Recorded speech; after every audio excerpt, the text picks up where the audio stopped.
Lord, everyone. This is Jade. I wanted to make this video today to talk about the power of your words.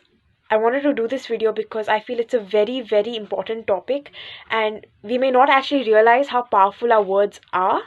And Proverbs 18:21, Proverbs 18:21 says, "Death and life are in the power of the tongue, and those who love it and indulge it will eat its fruit and bear the consequences of their words." Now, what exactly does this verse even mean? What God is saying is that God has given you the power in your tongue. Okay? So you can use that power either to speak death or to speak life. Now let me get this clear that God spoke everything into existence. He said, "Let there be light," and there was light. He said, okay? The same way He has given us that authority to speak to our mountains. What did Jesus do? He spoke to the sickness. He spoke to the demon. He didn't pray. He said, He spoke. The same way, but the difference is Jesus used His power of His words to speak life. Now, what do I mean by speak life? He spoke life. He never called anyone dumb. He never said you are not good enough. You are not intelligent. You are not blessed. You are not anointed. He never said that. Instead, He always said, "Be healed. You are loved. You are blessed. I love you." He would always use, if you look at all the things that are written about what Jesus said in the Bible, they are always very life-giving. They're very positive. They're very comforting. And that is because Jesus spoke life. Now, what is the difference between speaking life and speaking death? Obviously, when you speak life, it ministers grace to the hearer. When you speak life, it helps the hearer grow emotionally, spiritually. It plants a seed in them. It plants the seed of life in them. But when you speak death, you are speaking negative and you're speaking defeat over their life. You can speak death over someone and over yourself as well. For example, I used to speak death over myself. I used to speak death when I used to tell myself that I couldn't do something. For example, in school, I would get assessments, I would get tasks, I would get maths, and I would look at it and immediately I would say, "I don't understand. I don't get it. I can't do it. Sir, can you please help me?"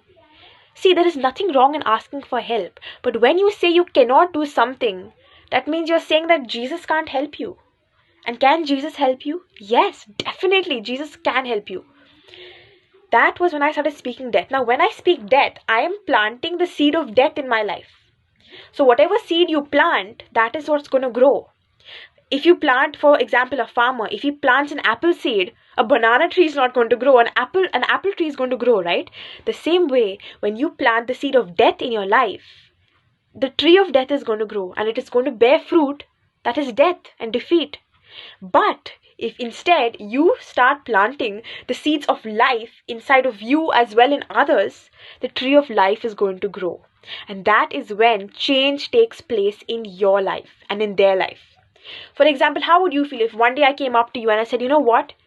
I'm sorry, but you're just not capable of doing this. You can't. Look at yourself. Look at how bad your marks are. Look at the state of your life. You can't.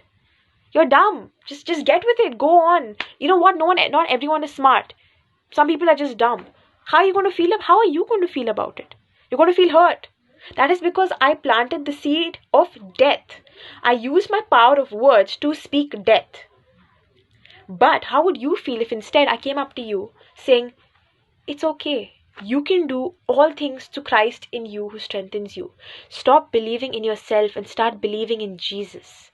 Because when you start believing in Jesus, our Jesus is the God of the impossible. There is nothing that is not possible with Jesus. If you rely on yourself, you will fail. But if you rely on Jesus, I can guarantee you will not fail. How would you feel if I came up to you and I said, "You are blessed. You are anointed. I love you. Jesus loves you. You are so smart, just like our Abba Father. You are smart. Do not say you're dumb because you are smart. Because God, our Father, is smart and we are made in His image." You see, that is going to make you feel encouraged. You're going to feel motivated. You're going to feel encouraged. You're going to feel God's love. So that is the difference when you speak life instead of speaking death. When you speak death, you put the person down. You make them feel that they are less than something. But when you speak life, you make them feel motivated. They get encouraged. They feel loved. you should treat others, you should speak to others the way you want them to speak to you. If you want someone to be nice to you, if you want someone to, respect you, to love you, then you need to start respecting and loving others. Because you need to start speaking life.